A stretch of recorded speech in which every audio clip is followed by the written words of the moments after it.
ونستغفره ونؤمن به ونتوكل عليه ونعوذ بالله من شرور أنفسنا ومن سيئات أعمالنا من يهده الله فلا مضل له ومن يضلله فلا هادي له ونشهد أن لا إله إلا الله وحده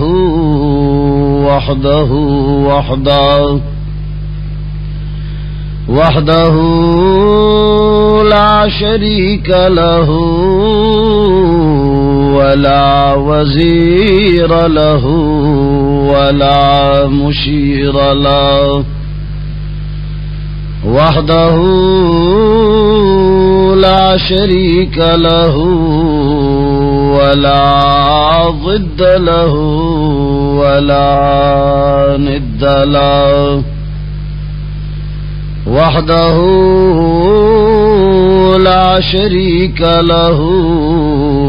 ولا أول له ولا آخر له ونشهد أن سيدنا ومولانا وحبيب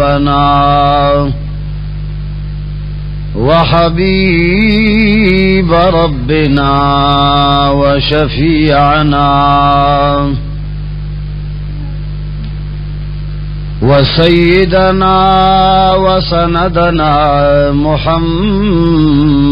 عبده ورسوله أرسله بالحق بشيرا ونذيرا وداعيا إلى الله بإذنه وسراجا منيرا أما بعد فقد قال الله تبارك وتعالى في كتابه المجيد أعوذ بالله من الشيطان الرجيم بسم الله الرحمن الرحيم يا أيها الذين آمنوا لا يسخر قوم من قوم عسى أن يكونوا خيرا منهم ولا نساء من نساء عسى أن يكن خيرا منهن ولا تلمزوا أنفسكم ولا تنابزوا بالألقاب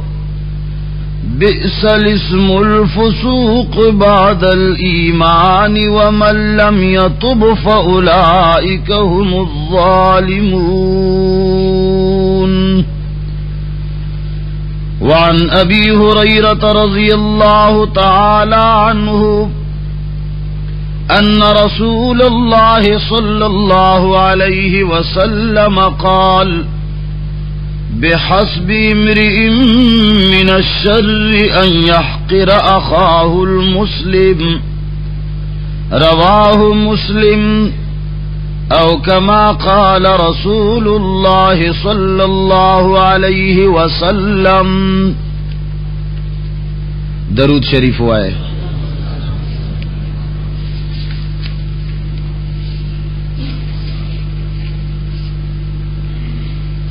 عزیزانو،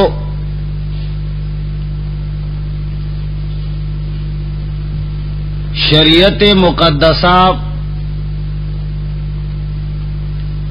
مسلمان د پارا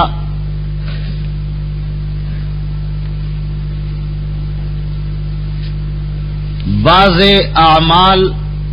او د बाज़ خبرنا منع کړی دا. ما مخکې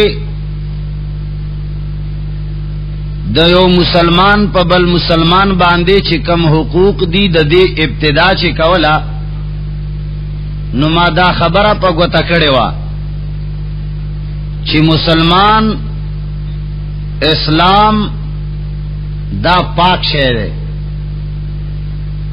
پروردگار عالم په دې پاک انسان باندې د ګندو سيزونو خوراک هم حرام کړی دی او د ګنده خبرو کولی هم په حرام کړی دي. لکه څنګه چې د ګندا سيزونو خوراک حرام دی همدارنګي ګندا عادتونه هم حرام دي. خو چون کې د جناب محمد مصطفی صلی الله علیه وسلم امت د الله د کتاب نا لره ساتلې شوی دی. د جناب محمد مصطفی صلی الله علیه وسلم د احادیث سره زمنګ ستاسو وابستگی کمزور ده. نو په دې وجه باندې د خره خوراک خو مونږ ته حرام ښکاری، د خنزیر خوراک خو مونږ ته حرام ښکاری، د مردار خوراک خو مونږ ته حرام ښکاری. خو ولی هغه عادتونه چې هغه د خنزیر د غوښې د خوراک نه هم زیات حرام دي. لکه د مسلمان په مسلمان باندې بدګمانی کول او د مسلمان حقیر او ذلیل ګڼل، ځان اوچت ګڼل او مسلمانانو غیبتونه کول دا هم داسې حرام دي لکه څنګه چې غوښه د خنزیر حرامه ده. په دې خبره پوهیږئ؟ د خنزیر غوښه ولی دومره سخت حرامه ده ځکه چې تنه چا منع کړی ده؟ الله په قرآن کې منع کړی ده. نو چې کم سیز منع الله کړی ده او قرآن کې کړی ده نو د هغې خوراک زیات حرام دی. همداسې ده کنه؟ نو د غیبت او د بدګمانه او د مسلمانانو ذلیل ګڼل، خوار ګڼل چې یو مسلمان مخې تراشي یا مړه دا څه شی دی، مړه دې زمونږ په مخ کې هیڅ شی نه دی، مړه دا خو هغه انسان دی چې د په خاورو کې پل نه معلومیږي، مړه دا کولال دی، مړه دا نایی دی، مړه جی د ټول عمر زمونږ مزدوری کړې ده. الله پاک دا سيزونه داسې حرام کړی دي لکه څنګه چې غوښه د خنزیر حرامه کړی ده. خبره پوه نه شوي؟ الله فرمایي یا ایها الذین آمنو، اے ایمان والو، پروردگار عالم کلا چې وا اهم خبره کوي نو ټولو ناول رب العالمین د مینې او د محبت والا عنوان آمنو وتړي اولین بهترین عنوان. یا ایها الذین آمنو، اے مجھ سے محبت کرنے والو. یا ایها الذین آمنو څه مطلب؟ اے زما د مینې عاشقانو، یعنی هغه خلقو چې کم زما د مینې دعوه کوي. یا ایها الذین آمنو، اے پما باندې د مینې دعوی کولو والو چې د چا دا دعوه دا چې ز پر رب العالمین باندې مین یما. الله فرمایي چې دعوه خود ډیره اوچته کړې ده. نو پروردگار عالم فرمائی چی ایمان سر سر دعایات ساتا چلا یسخر قوم من قوم، خبردار چی نارے نسڑی دی پا نورو نارے نو سڑو پسے مسخرے نکئی، اغوی دی خپل زان نا کمزوری نگنی خندا دے ورپورے نکئی. لا يسخر قوم من قوم عسى أن يكونوا خيرا منهم، پروردگار عالم فرمائی چی کی دلشی چی دا کم یو کس خندا کئی پچا پورے آغا بل کس کی دیشی دا رب العالمین پا نظر کے ددن آلاوی آلام تا چا پورے خان دے چی مڑا تا خو زمانگا امسایائی تا چا پورے خان دے چی تا خو مڑا زمانگا نوکر پاتے شوئی سپتا دا کہ دیشی چی داستانو کر تانا پا مرتبہ کی اوچتوی کس پتہ لگی اللہ سرا نزدیوالے دا نسب سرا تعلق اللہ فرمائی آسان یکونو خیرا منہم کہ دلیشی چی دا کم چا پوری تا خندا کوے او تا ور پوری مسخرے کوے اللہ فرمائی چی کی دلشی دا سڑے دا اللہ پا نظر کی تانا غروی غرام خبر اہم دا اللہ زنانو تا جدا طور باندے خطاب کئی دا قرآن اصول داری چی قرآن کلا خبر ایوا ذکر کی نارنو تا ذکر کی نو زنانو تا خصوصی نہ ذکر کئی بلکہ دا خزو دا نرو دا پارا یو حکمی خو کلا کلا د زنانو او د نارینو په زړونو کې د خبره اهمیت پیدا کولو د پاره الله زنانو ته ځان له خطاب کوي نارینو ته ځان له خطاب کوي لکه چې د پردې مسله اهمه مسله ده پروردگار عالم فرمایي وقل للمؤمنين يغضوا من ابصارهم ويحفظوا فروجهم پروردگار عالم جناب نبی کریم صلی اللہ علیہ وسلم تا خطاب کئی چھے اے نبی اعلانو کا ایمان والا سڑو تا یغضو من ابصارہم کہ وہ اپنے نگاہیں نیچے رکھ لیں اور بیا فرمائی چھے اے پیغمبرہ وقل للمؤمنات یغضضن من ابصارہن وَيَحْفَظْنَ فُرُوجَهُنْ اے نبی زنانو تاہم وایا چھ نظرنا دیکھ کتا ساتی او دا خپل زان حفاظت دی کئی خبرہ اہموا نو خزو تے جدا حکم کو نرو تے جدا خطاب دی دے کہ ہم خبرہ احمدان رب العالمین فرمائی لا یسخر قوم من قوم عسى يكونوا خيرا منهم نارے ندے نارے نو پورے خاندان کئی بیا مخ کی وئی ولا نساء من نساء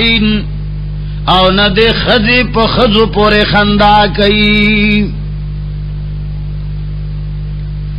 خبردار یو دے بلتا گوتا منیسی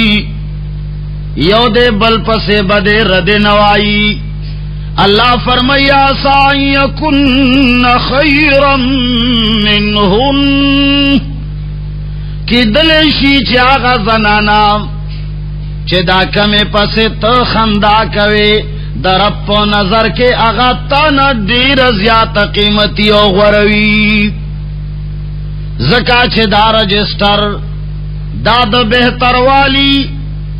او دا نبہتر والی معیار پتہ چاہتا دا غیب و خبر دا غیب و نا خبردار سوک دے دا غوگونو نا پتا خبر دا نظر نا لاندے خبر دا او پٹو خبرو باندے پوئی دلو والا سوک دے اللہ فرمائی ولا تلمزوا انفسکم ولا تنابزوا بالالقاب پروردگار عالم فرمائی ولا تلمزوا انفسکم او خبردار تاسو یو بل باندے عیبنا ملگوائے یو بلا گوتی منی سئی عبد الرحمن بابا وی چت چبل پغشولے دا سے پوشائے او تچ بل پغشو ولی دا سے پوشنو او چه دا غشی بدستا پلور گزار شی نو کوہی مکنا دبل سڑی پلار کے حسن چه دی کوہی پغاڑ لار شی پروردگار عالم رب الارباب اخپل ذات باندی قسم خوڑلے دے فرمائی چتو پچا پورے وخاندی زما دے پخپل ذات باندے قسموی عمرہ بدے نوجنما عمرہ با عمر درکوم چی ترسو پوری میں تپاہگا عیب کے مبتلا کڑے نوی او تا پوری میں طول دنیا خندولی نوی عمرہ بدے جوندے ساتما پروردگار عالم پخپل بند باندی دم رضیات غیرت کئی پہ خفکی گی اللہ فرمائی ولا تلمزوا انفسکم خبردار یو بل باندے عیبنا ملگوائی ولا تنابزوا بالالقاب یو بل تا بدنمنا ماخلے بیس الاسم الفسوق بعد الایمان اللہ فرمائی چی د ایمان روڑلو نباد یو بلتا گندن مناغستل ڈیرا لویا گناہ دا ڈیرا لویا گناہ یو سڑے دے آغا پمخ کے کافر پاتے شوے دے یا آغا شراب خور پاتے دے یا آغا بلی گناہ کے مبتلا دے تو بے ویستا جناب نبی کریم صلی اللہ علیہ وسلم فرمائی التائب من الذنب کمن لا ذنب له جو توبہ کرے گا جو ساری گناہوں سے توبہ تائب ہو جاتا ہے وہ گناہوں سے پاک ہو جاتا ہے اللہ فرمائی چ زما دردا سے در نہ دے ہر وقت توبہ باسے داد در کو لاؤ دے زد تو بے قبل ولو والا امام باز آ ہر آنچ ہستی باز آ ہر آنچ ہستی باز آ گر کافرو گبرو بت پرستی باز آ این درگاہ ما درگاہ نا امیدی نیست صد بار اگر تو بشکستی باز آپ پروردگار عالم دو درنا آواز رازی 24 گھنٹے اے انسانا کچرے تا سمرا گناہ نکڑیوی او تا شراب سکلیوی تا جواریانی کڑیوی او تا دیر گناہ نکڑی دی اول خبر نوی چنن خبر شوی زما در تراشا تخول لغن در آشا یوزل توبہ باسا پیغمبر علیہ السلام فرمائی رب العالمین بتالا دا سے سرٹیفکیٹ در کی التائب من الذنب کمن لا ذنب له طول گناہوں نہ بد رب معاف کی نو چکل اللہ گناہ معاف کی او تیو سڑی توئی چے اے شراب خورا اے زناکارا اے بدکارا اے حرامی یا بل سور توئی اللہ فرمائی بئس الاسم الفسوق بعد الایمان ڈیرا بدا خبر ادا ایمان نارستو د فسق و د فجور نمونا غستل او مسلمانانو لاگوتے وگدول او یو بل پسے بدی ردی ویل او د بل مسلمان زان لاندی گنل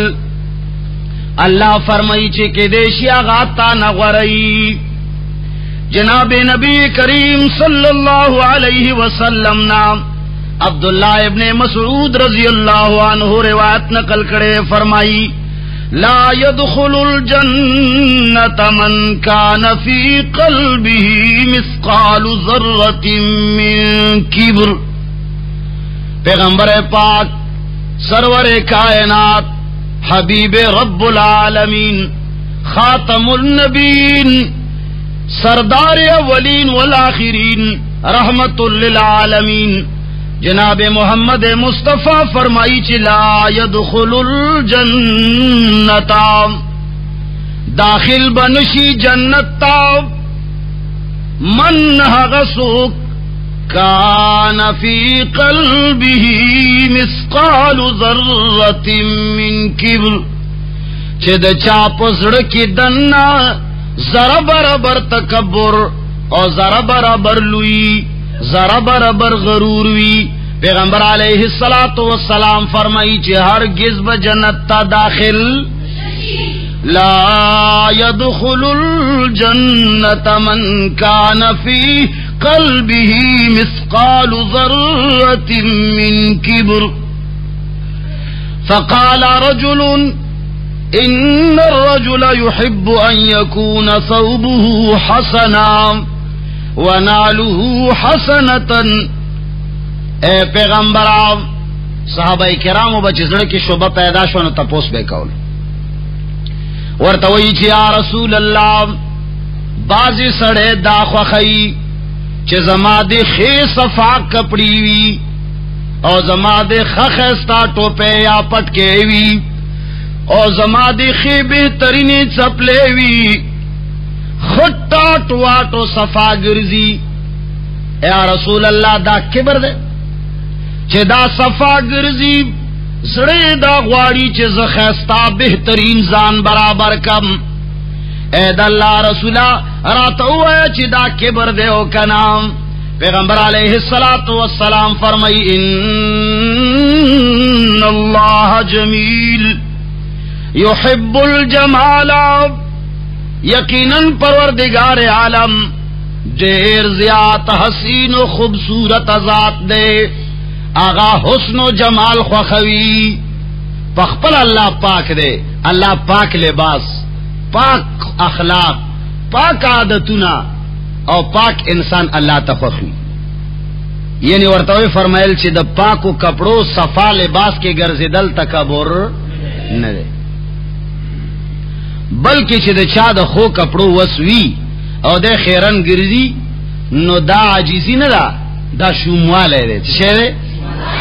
دین اگر شمال اشتنا قرآن وی واما بنعمت ربک فحدث رب العالمین چی تالا سا انعام در کڑے دے نو پکار دے چی در رب انعام سرگند کے سرگند اللہ دولت در کڑے دے نو دا سمکو چی سوڑا کے دے خیرے انہیں پا زان خورے انہیں پا اولاد خورے اور چی سوک در تاوئی یہ رجی عجیزی خشے دے دا عجیزی نا دا شیطان تا بل طرف نا دکا کڑے پا خبرہ پوئے گئے شیطان دا سے جرنیل دے چی پا یو طرف دین پریگ دی اللہ تے قسم خوڑلے ہو ورطوی چی زماد استا پا ذات باندے قسم وی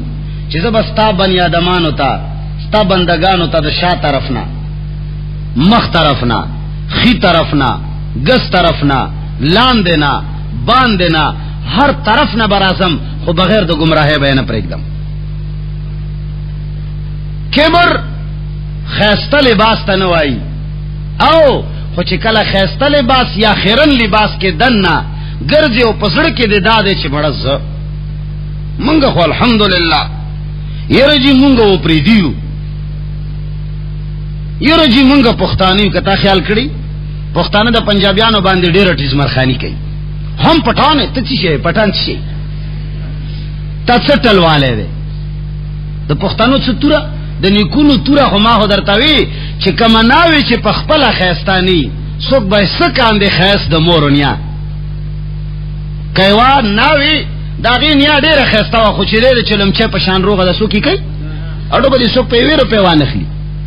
دا پلار او دا نیکو پا میتیازو زور مکوا اخپل توراو کا اخپل کردارو خوایا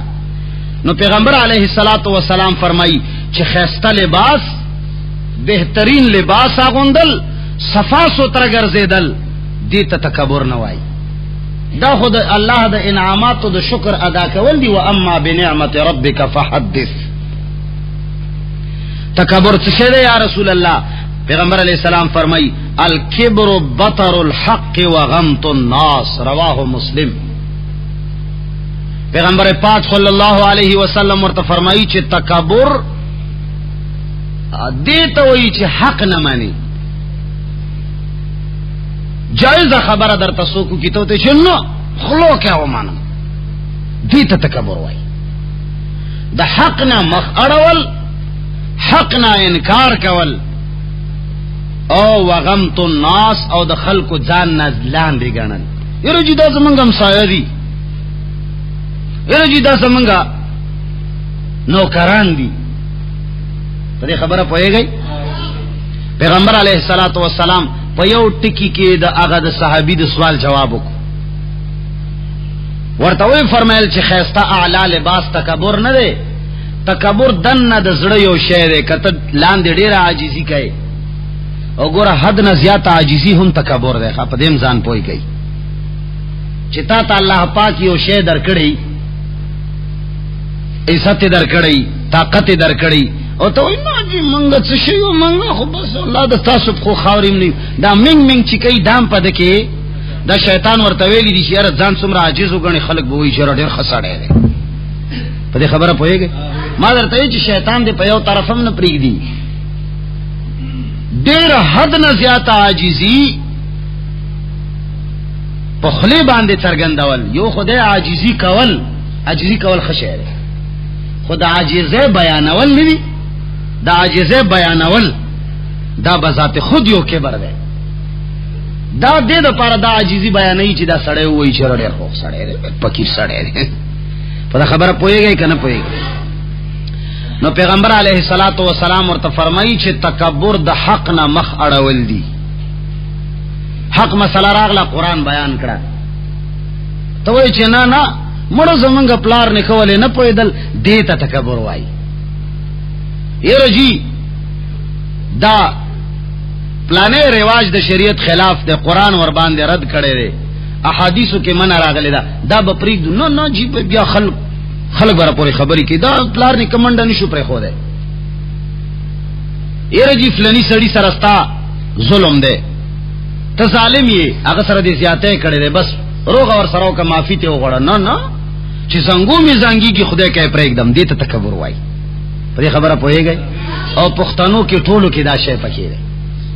مونږه پښتانه دا ټولو کې پکې دی چې دا ځان له پښتون وایي پیغمبر علیه الصلاۃ والسلام فرمایي چې یو د حق نه مخ اړول او دویم نمبر د خلق ځان نه ذلیل او خوار ګڼل او حدیث مبارک کې راځي ابو هريره رضی الله تعالی عنہ نے نقل ہے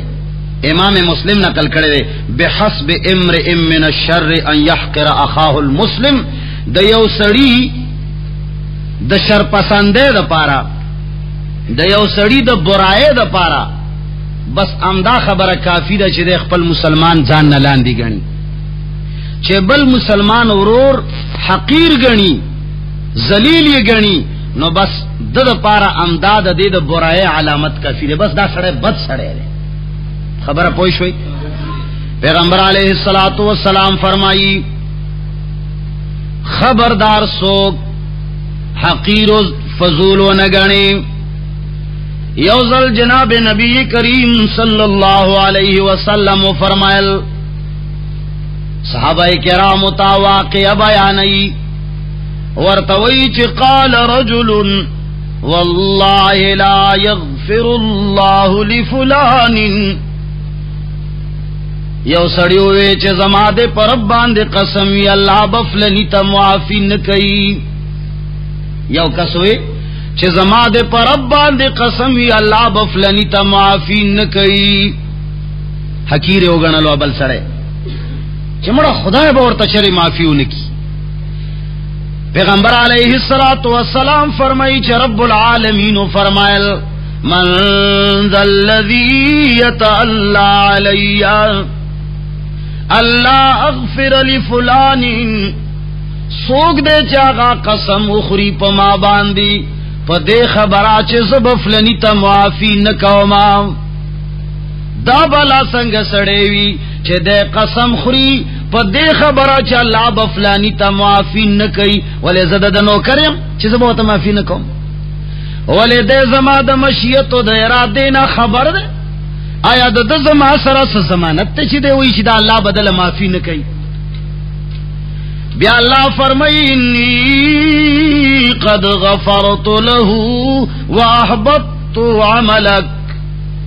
الله فرمایل چې زما دې قسم وی چې ما دا غسړي معافي وکړه او ستا عمل می تباہ او برباد کو زکه چې تاغه حقیر ګڼلو بس کم چاته چې تا غوته وګدا کړي وا هغه می معاف کو او ستا می ټول عملونه اوسې زول بس ختم.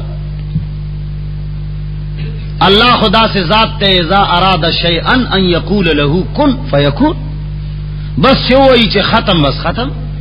کله چار سره د حساب کتاب څه وستا پیغمبر علیه الصلاۃ والسلام او قران کریم په دې باندې متفق دي چې مسلمان حقیر مګنا مسلمان ذلیل مګنا مسلمان باندې بدګمانی مکوا بدګمانی. پیغمبر علیہ الصلوۃ والسلام فرمائی ایاکم والظن چې بدګمانی ټولو نه لوی دروغ دی. دا الله رسول صلی الله علیه وسلم فرمائی چې پچا دې بدګمانی وکړه دا تا دروغ را وستل پزړه کې بدګمانه باندې خو پوهیږي کنه الکه پوهیږي کنه پوهیږي بدګمانی چې یو سړی په لار باندې تیر شي یاره دا په دې څنګه تیر شو یاره دې کې څشتا دا بدګمانه او دا تجسسونه. پیغمبر علیه الصلاۃ والسلام فرمایي حدیث مبارک دے ام معاویہ رضی اللہ تعالی عنہ قال سمعت رسول اللہ صلی اللہ علیہ وسلم یقول انک ان اتبعت عورات المسلمین افسدتهم او کدت ان تفسدهم. پیغمبر علیہ الصلوۃ والسلام فرمائی چې کله ته د مسلمانانو په عیبونو پسې پګرځېدلو شي چیرې دا سړی ولې لاړو دی خوا دا څه شي کوي دا څه د پاره تیر شو ګوره د دې دا مطلب هم نه دی چې کني کم د شریعت نه کم لټون چې شریعت کې جایز دی چې هغه لټونم پرېږده دا مطلب نه دی او دا مطلب هم نه دی چې بدګمانی مکوه نو بس د کور دروازه کولاوي کایره بدګمانی په خپل خزو مکوانه بدګمانی په مکوا 13 جمعه کې غالبا ما ویلو بدګمانی په کوا ما خو عمل او معاملہ د بدګمانه ساته په دې خبره پوهیږي یو معاملہ د بدګمانه ساتل دی یو بدګمانی ساتل دی. بدګمانی ساتل دی ته وای چې تخپل خور خپل لور خپل کور باندې ستا دا ګمانی چې دا ټیک نه دی او د دې چا سره تعلق دی او بس دې سره د چا تعلق دی دا بدګمانی ده. یو د معاملہ د بدګمانه ساتل دروازه بند ګرځوا الکه چرته باندې زئی بار باندې ګرځي پوهیږي په دې خبره چا سره به تعلق نه ساتي دا معاملہ د بدګمانه ده. گویا کې ته داسې معاملہ کوي چې ستا دای بدګمانی ده چې کچري بار وزي نو غلط کار به وشي نو دیتا معاملہ د بدګمانه وای. د بدګمانه معاملہ ساتل په ستر او پرده کې واجب دي خو بدګمانی به په بذات خود په یو سړی په یو فرد باندې به بدګمانی نه کوي چې د په دې ګناه کې بس مبتلا ده پوهیږي په دې خبره الله دې مونږ تاسو ټول پوي کی. بہرحال مسلمان باندې بدګمانی کول د مسلمان غیبت کول او په مسلمانانو پسې خنداګانې کول او د مسلمان په تکلیف باندې خوشاله دل دینا رب العالمین منع کړی. الله فرمایي ان الذين يحبون ان تشيع الفاحشه في الذين آمنوا لهم عذاب أليم في الدنيا والآخرة. جناب نبی کریم صلی اللہ علیہ وسلم فرمائی لا تظہر الشماتۃ لأخیک فیرحمہ اللہ ویبتلیک. پیغمبر علیہ الصلوۃ والسلام فرمائی چې خبردار کلاستا رور مسلمان باندې تکلیف راغې او تته په خبردار شوي نو خبردار چې خوشاله اظهارونه کې کم مسلمان باندې تکلیف راغې او ته په خبر شوي نو تبور باندې خوشالهږي نه. لا تظهر الشماتۃ لأخیک خبردار د مسلمان په تکلیف باندې د خوشاله اظهارونه کې ولفیرحمه الله الله برحم کی پاغ باندې وَيَبْتَلِيكَ او امتحان کے بواچوی رب العالمین تعالی را تچے کلا دہاغ پا خفگان باندے دو خوشالے اظہارو کی اللہ باغ باندے رحمو کی او ہاگا مصیبت یا ہاگنا سخت مصیبت برواخلی او پتا باندے بے واچوی دے خبر پوشوئی مسلمانانو باندے خوشال دل او دا غوی د تکلیف نہ غفلت کول او غوی سره په تکلیف کی تعاون او امداد نہ کول دا د مسلمانانو شیوانه دا پیغمبر علیه الصلاۃ والسلام فرمای چې کچا باندې تکلیف راغې مصیبت راغې غم ور باندې راغې نو کلی ولا د راجم شي هغه سره د تعاون او امدادو کی مسلمان ور سره کوي الک کوي ور سره او کوي ور سره دا سه ور سره کوي چې درې ورځې وته دال لوگان پیپر ور تدری ورځې راوړي څو ورځې څه شی وته راوړي دال لوگان پیپر قیمتي شی دی کنه په دریم ورځ بیا ته نه څه خوري پلاو غوخه دا خېګړه شو کدا بد شو او ورته راوړي د یو کسروټه په دریم کې ورته بیا د سیل می راځي ټول پلار کاکا تر ملګری دوستان یاران مشومان اند غوتی نه نیولی ا د پلانی دریامه دا راځي چې ورزو الکا لوګان دی وروړي دی غوخه ته خوري دا ته احسان کوي کدا ته بد کوي پیغمبر علیه الصلاۃ والسلام فرمایلیو اسنعوا لآل جعفر طعاما حضرت جعفر چې کله شهید شو پیغمبر علیه الصلاۃ والسلام د محله خلق ته وی چې اے کلی والو د جعفر خاندان د پاره د روټه بندوبست وکړي ولی زکه چې هغه باندې غم او مصیبت راغله دی هغه مشغوله ساتلی تاسو ورته روټه وکړي چې دوی وخوري دای نو ویلی چې دریم ورځ بیا ته دوباره وخوري او نن مسلمانان دریم ورځ خوډه را لري دا په اول ورځ باندې هغه سړی عاجز ګرځي په اول ورځ ګرځي او منډي کوي محنت کئی روپے ماتئی پیسے راخلی نقد او قرضے نوی نوٹونا کئی کنئی کئی الکا خدای تا وګورئ په ایمان وای دا شی دغه سکی کنه کئی خلک دا د مسلمان په غم باندې د مسلمان تعاون او امداد کول دی کدا داغه د کور میراته ول دی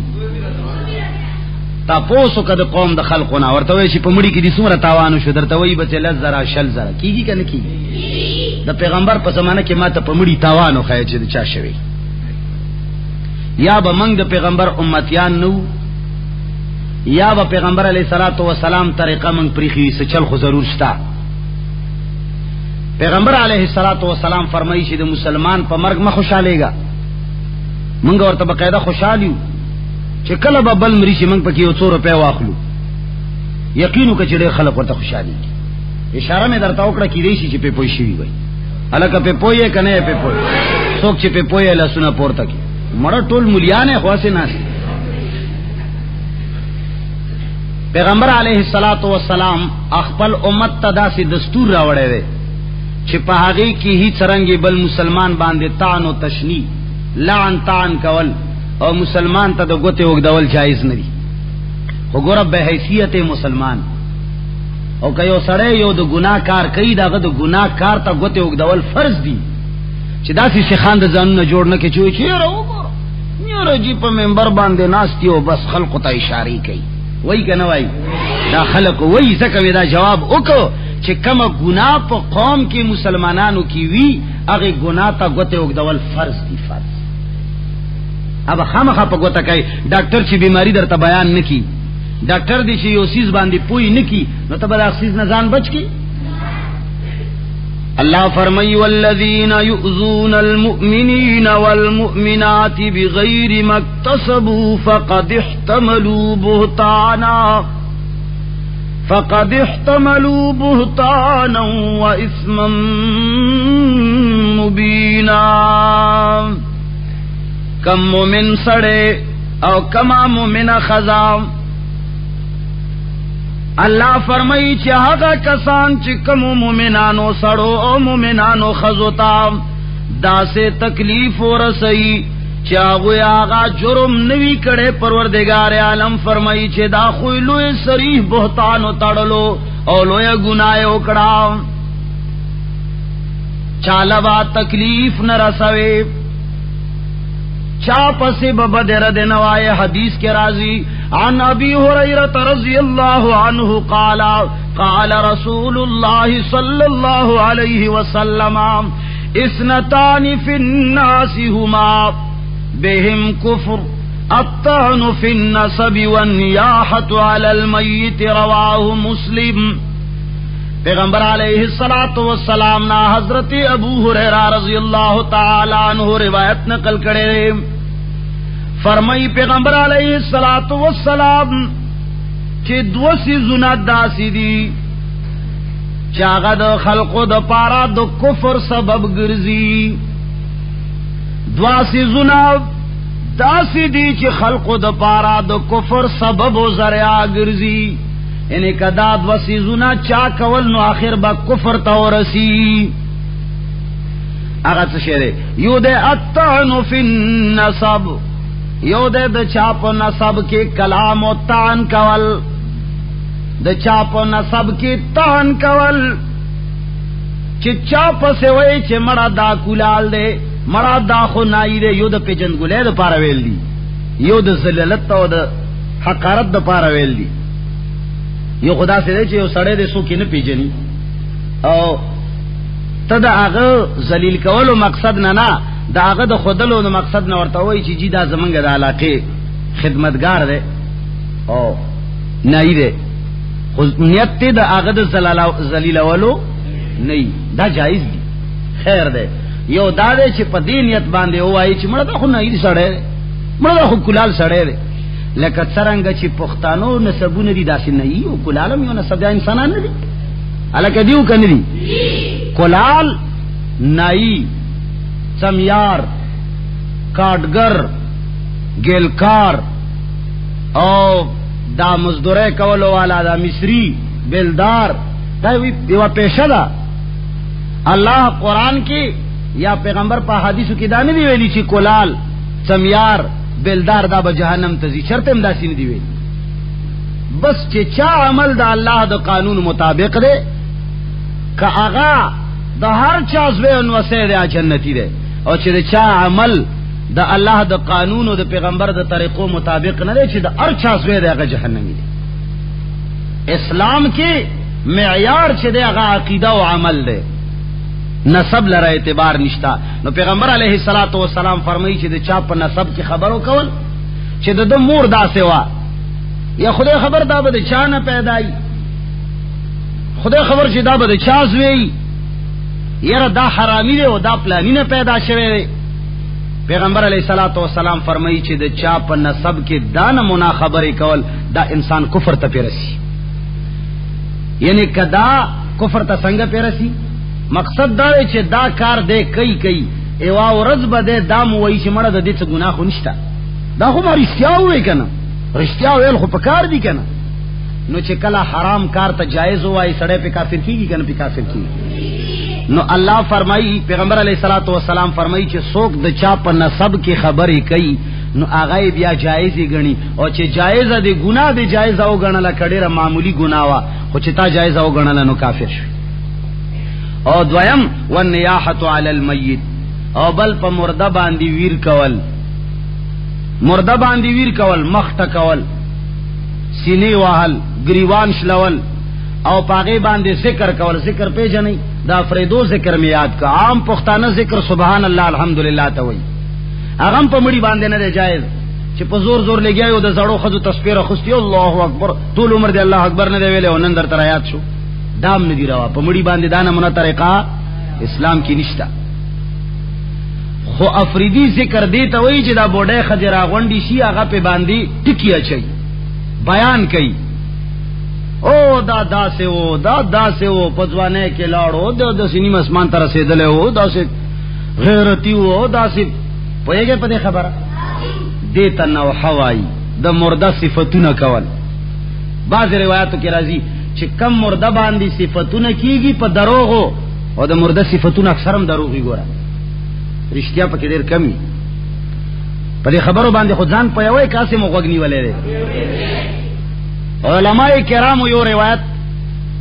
ذکر یو ډیری بیانای زمونږ په کور می ایجنسی کې یو مولا هغه باندې مانو وجبت خو زکه به په خو چې هغه با کوم جنازه کې بچی هغه او چت شو هغه د دې روایت نه سوا بل ټکې نه و یاد هغه به وی چې پیغمبر علیه الصلاۃ والسلام یو ځل ناستو یو جنازه پر راغله او صحابه کرام وی چې ډیر خسړې وی پیغمبر وی چې وجبت وی بیا څورځ بعد بل جنازه راغله وی خلق وی چې دا ډیر بد سړیو ناکاره سړیو وی پیغمبر وی چې وجبت وی صحابه ته تاسو کو چې یا رسول الله یو سړی نه موږ صفاتو کو تاوي چې وجبت بل نه مغیبتو کو تاوي چې وجبت د دې څه مطلب وی پیغمبر پاک ورته فرمایل چې تاسو د کم سړی چې تعریف کو صفت میں وکړو نو ما وی چې وجبت له الجنه بس دته جنت واجب شو ځکه چې صحابه وی تعریف کو وی بیا بل سره چې جنازه تیر شوانو هغه پس تاسو بدوي نو وی ما وی چې وجبت له النار دل ور واجب شو ځکه چې صحابه ور پس بدوي نو دا به خسړې نو بیا هغه مولا وی چې تاسو مو وای چې دا مړ ډیر خسړې دي خلکو به وی چې ډیر خسړې دي وی بیا وای چې خسړې دي نو ما وی چې د خدای بندا د دې دا مطلب نه دی چې ما او تاغونی خلق خسړې وي هغه الله بخي دا مقصد یې چری دا مقصد نه دی حاشا وکلا ما او تا خو په دوور په د سړی تعریف کوو او په دوور په د سړی غیبت کوو کنه دا راځي کيو سړی د زمانی ولی الله خو چې تعالی د دوور په تاوان درکې نو ته چې داړو مسلمان نه دی او کيو سړی شرابي او کبابي وي خو چې تا تر سلغونی سلام د گاډي نه واچي لاس درته په یوره جی ډېر خسړې ده نو ته خو په نه خبره مرور او په نه خبره په خلای استاد تعریف او استاد غیبت کولو څه حیثیت د الله په مخ کې نشتا ا پیغمبر چې وجبت ویلی و غیر د صحابه او په خلو ویلیو صحابي چې د چانه تعریف کوي نو واقعیا به سړې وی کنه وای سړې صحابي د چا سي تعریف کوي الکه جواب خورا کوي بډاګان چره به ونه کی او صحابه کرامو به چا بد اسی ویلی وی چې پکې نه وای نو دا منګه د مولیان چې کله په جنازه کې پاسي نو خلق ته چې تاسو مو وای چې خسړې وو ته چې اتیا زره واره وای چې خسړې وو چې د خسړې وینا خدای بخینا ګوري ا د صحابه په خلی چې د چا خویلې کې دل هغه وخه خلق زکه خورته وي هغه کې دا ایمانو چې هغه به مخامخ ورته وي چې ته ګور پلانې ګناه درکې ده وی به کنه به عمر فاروق امیر المؤمنین وی چې ای زما رعایتا ای زما قومه کمانه ګناه وشي غلطي وشي نو تاسو به مالا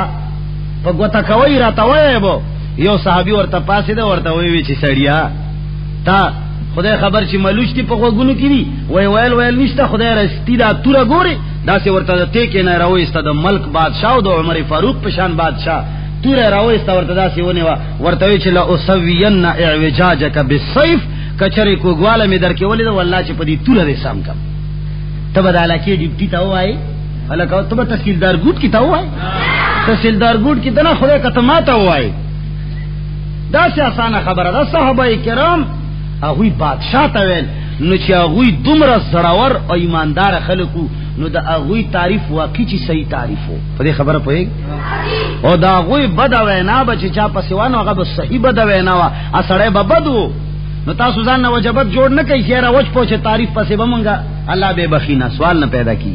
بهرحال خبره بلد پالاړه مقصد می داو چې ونیاحت علی المیت په مړی باندې بیانونه کول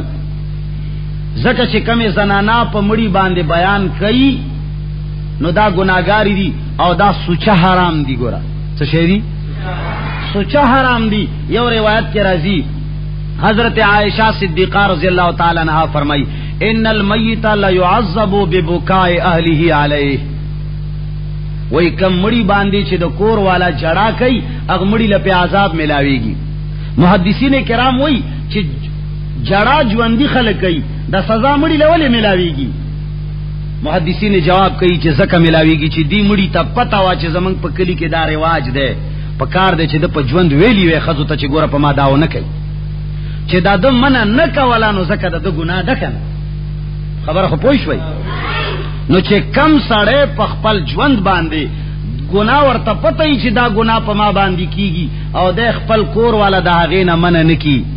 او بلکې نن سبا خلق وصیتونه کوي چې ګوره په مام داسې وکي بعض روایتو کې راځي چې کلا زنانا د یو سړي په دروغه صفاتونه کوي چې او زما د کوچو نه پستزویا او زما داسې د نوم او د ناموس او ناموره بچیا او په دې کلی قوم کې داسې د مشر او د نوم والا وای چې کله داسې صفاتونه کوي نو وای فرشته ورته دا نظر واخلي داسې دې څنګهونه کې دې مړی تور منډي ورته چې ترشتیا داسې وي ترشتیا دومره لوی سړی وي نو اغلا عذاب په ملاوي ته وای شهر مونږ خو نه وینو دلته خو مړی ته چانس سیخ نه ور منډله عالم برزخ کې ور منډي چې شي کې ور منډي عالم برزخ کې آغا الله ویني ته نه ویني الله اغلا عذاب ور کوي داسې عذاب ور کوي چې په کټ باندې به پروت وي او عذاب به ورته شروع وي او ته په نه پويږي نو چې کومه زنانا دا کار کوي نو هغه جایز غني او چې کله حرام شی څوک جایز وګڼي نو کفر ته پیوز ځکه پیغمبر فرمای اسنتان فی الناس هما بهم کفر دو سيزونه داسې دي چې هغه خلق کو د کفر ته درسېدلو سبب او باعث جوړيږي یو د چا په نسب کې ګوته وهل او یو په مړی باندې بنت او جړاو بیانونه کول چې ماتم ورته وي دا ناروا دي نو عزیزانو مقصد میں بیان میں پدې خبره شروع کړو چې مسلمانان پاک مخلوق دی الله پاک دا پاک مخلوق د عیبونو او د ګندونو خوراک نه هم نه کړي او د ګنده اخلاق او د صفاتو نه هم نه کړي په تیرو جمعو کې تیر شوی دي کنسل کول ګنده عادت ته الله حرام کړي خو مسلمان د الله د دین نه خبر وي ځکه چې په منګ باندې کفری ملکونو دا سه بہتات د ټي وي او د وی سي آر د غانو د بجانو د سیډیانو یعنی ته ګوري چې اورز په اورز باندې دا د گمراهه والا سيزونه ارزاني کی کمپیوټر د 1 लाख او د 60,000 نه روانو 3,000 باندې ملاوي د गानो बजानो द टेप रिकॉर्ड के सट द घंटे के सट 25 रुपए और 35 रुपए बांधने मिलावे दो ननी द सीडी के सट रावेस तो चियो के सट 35 की खुदा खबर 35 घंटी भी कचुम रही 100 घंटी और छे पके गोरे और छे पके वावरे नो वावरे अर्जान शो का अर्जान न शो द इंटरनेट और द कंप्यूटर ये वो घंटा 10 रुपए खर्चा पे राजी का 8 रुपए यूरोपी ममालिक होता چې کم الکان نوجوانان په انټرنیټ رابطه کوي نو 8 روپے دا غوي د پاره غنټه ده ته په ټلیفون یو غنټه وګورئ چې بنیاد دیوزي څومره خرچه په راځي په کنه راځي خو په انټرنیټ باندې غنټه تصویرونه او غندونه واورا تا باندې 8 روپے راځي دا یې ولې ارزان کړل ځکه چې مسلمانان د خپل دین نه خبري بس چې نه پويږي کله چې دین نه آشنایی کله چې د الله د کتاب نه مسلمان لری شي مسلمان سره لوی طاقت دا د الله ذات ته سپر طاقت دا اعتماد او یقین دے پر رب باندې کله چې مسلمانانو پر رب باندې یقین وو اعتماد وو نو 1.5 لاکھو کسانو ته خالد ابن ولید وی چې आवाज زور وزما د شام جنگونه شو ابو عبیده ابن الجراح امیر وو د ټولو لخرو کمانډر ان چیف ورته وایا او خالد بن ولید د هغه د لاندې یو کمانډر وو چې کله 30 लाख افواج د هرقل او د شام د طرف نه راغلل نو پته ولګی دا چې 10 لک کسان راغلي دي خالد بن ولید ابو عبیده ابن الجراح ته وی چې زه आवाज وروزم هغه ورته چې د الله بندا ځان په وجنی وی زمنګ ژوندۍ او دا مړ دي 10 لک مړی د یو ژوندۍ د پاره هیڅ شي نه دي هغه ورته وی چې سوال نه پیدا کیږي د ډیر زیات اصرار نه بعد چې خالد بن ولیدم نه کلارې دو او ابو عبیده ابن الجراح هم اجازت نه ورکولو غالبا چې اخیری په دې رضا سو چې 30 کسان براکای بس 1 लाख د پاره صرف یو کس او تاریخ لیکلی دی تاسو په تاریخ کې فضول خبره ګورئ د کار خبره خو پکې څوک نه ګوري او نه د کار خبرې څوک په اردو کوي دا ناکاره خبرې شې دي کنه دا داستان یوسف او زلیخا او دا یوسف خان شربانو او لیلا و مجنون او ورسرا دا دی یزید و حسین یرا کربلا دی شهیدان کړل لالونا و یزید خوار شو مکه و ظلمونه دا خلکو پښتو ته کړیم د دې د پاره دي چې مکه د خلک گمراه شي یزید د پیغمبر په زبان باندې جنتی شخصیت او ما درته بلش پویلی بخاری شریف کې حدیث مبارک راغلی دی آغا جنتی شخصیت در باندې ظالم کړو، در باندې حرام خور جوړ کړو، کله ډمباز ورته وای، کله شراب خور ورته وای، چې څوک ظالمی ته ورته وای چې د یزید بچیا خپل ایمان تبا کوي. دا ولې کوي داسې؟ ځکه چې ته د کفری طاقتونو د وجه نه خپل دین نه، خپل عقیده نه، خپل قران نه منګو تاسو لری پاتې شویو. زمنګو تاسو ذهنونه د دین په باره کې خالی دي، او کتا خیال کړی چې کله کم ازمکه بنجر شي پاغي کې فضول بوټي راخیږي پکې کنه راخیږي، کله پکې زغیره اوخیږي، کله پکې کې کر راوخیږي. کم ازمکه چې شنډه پرتای پاغي کې بیا کې کر او زغیره راخیږي، او کم ازمکه باندې چې مهنت او خواري شروع وي آغاز مکه لونګ زرغونی، ازمکه غنی کوي، غنم کوي، هغه وریجی کوي، هغه اعلی میوي کوي، او چې کله د خوارې نه اوسي بنجر شي پکې کې کر را زرغون شي. د مسلمان ذهن د الله د دین په باره کې شړ دی، شړ څه شي پکې را خطلی دي، را زرغون شوی دي پکې پیریان، او جی خپل نیځه کې پیریان و بس داسې وکړل، یره جی پیریانو پلان کیږي کې پلانې پیریانو ته تقریر کوي جی، او جی پیریان چې کم دی راغلی و پلانې ځان سره بوتلو، یره جی په پلان کې باندې چراغلو وای چې پلانې ځای کې تعویذ درته خخته، او داسې ناشنا مسله ته پر رب باندې یقینو کا ډېر خلق داسې دي چې سخت بیماران دي، د زړه بیماری وي، د پښتورګو بیماری وي، په خېټه کې دانوي، او ډاکټر ته تګ هغه باندې فرض وی، فرض کڅ د ځان دفاع فرض ده. خود دی خو په دې ملک داسې زنانا او داسې نارینه راوتلی چې هغه ورته وی چې منګه خاپریان را سره دي، منګه اپریشن کو، خاپره اپریشن کوي، څه کوي یره جی پیریان اپریشن کوي، او بیا چې کله هغه مریض ولا ورولي خبر ما اپریشن ته بونسي دا بس منګه ان شاء الله دا درو ورځې کې دا سپیرکه واخلا او دا کدو اخلا او دا پلانې شو دا پیسولا بس ټیک بش، هغه درې ورځې څلور ورځې بعد مړم شي. وظالمانو تاسو په دې نه پوهیږئ چې پیغمبر علیه الصلاۃ والسلام بچی بیمار شو، د انسان د پاره دوه سيزونه مسلمان لا جایز دي، یو الله ته رجوع کول، اول کارم دا دی الله ته رجوع کول، دویم نمبر کې چې کم اسباب الله را لګلی دي جایز هغه ته رجوع کول، چې هغه نن زمانہ کې ډاکټر او طبيب دی. نن خلق خاپریانو ولې ذهنونه شړ دي، کاغه کې چا د یزید خبره ورا چولې دي پکې زرغونی دي، کچا د کفر خبره ورا چولې دا زمنګ ذهن کې زرغونه ده، ځکه چې زمنګ پټه شند ده. دې خبره خو پوي شوي، لہذا دا پټه د دین چې دا په قران باندې اموخته کوي، دا کې کرو دا غنی ته لری کې وېری به ته دا سړی ونی چې کمی را زرغونی شي دي د کې کرو د زغو، دا ګنده بوټي را زرغونی شي دي دا وری به ته د الله دین، د الله قران، د پیغمبر حدیث پکې وکړي، او د پیغمبر حدیث څه شی وایي، قران څه وایي، مسلمان سره ظلم نه کول، مسلمان ذلیل نه ګڼل، مسلمانو پسې بد اراده نه ویل، دشمنی نه کول، بل سره خط تعلق ساتل، او د ظالم ناس نیول، او مظلوم سره امداد کول، او صحابه کرامو احترام ساتل، د قران او حدیث د خبرو چانو بین کول، ګنداو بیکار عقیده په قران او حدیث معلومول، چې کومه ګندا عقیده یا پر خودل، خا عقیده خپل ذهن کې ورلځه ور کول، دا د الله دین دی، دا د الله کتاب دی، دا د الله قران دی. عزیزانو مونږ چې دا کم کوشش شروع کړی په دې خیبر جلسه باندې، مونږ دا فریدون نور څه نه غواړو، او کتا سوې چې دا برانډې د پاره چنده غواړي، نو دا برانډه مونږ تاسو د پاره جوړو، دا مونږ ځان سره کورمه ته نه وړو، دا بمدل ته پاتې او خمزدار به پکې اوسېږي. مونږ ځان د پاره تاسو نه هیڅ نه غواړو، مونږ درنه دا غواړو چې په دې خپلو خاسته مزغو کې چې کمی ګنده خبرې زرغونی شي دي، چې دا غو خبرو په وجه ما او تا جهنم ته روانو، چې دا خبرې ختم شي، د جنت والا بوټي پکې زرغون شي، د قران والا خبرو یوي پکې وشي، د قران یوي پکې وشي، د قران او د حدیث للون پکې وشي، او دا د شرک او دا د بدعات او دا د رواجونو دا فضولیات والا خبرې ختم شي، ختمه هر مسلمان صحیح مسلمان جوړ شي ان شاء الله. دې کې به بل سره تعاون کوو کنه، عمل بم پکو کنه بکو. واخر دعوانا الحمدلله رب العالمین. اللهم صل علی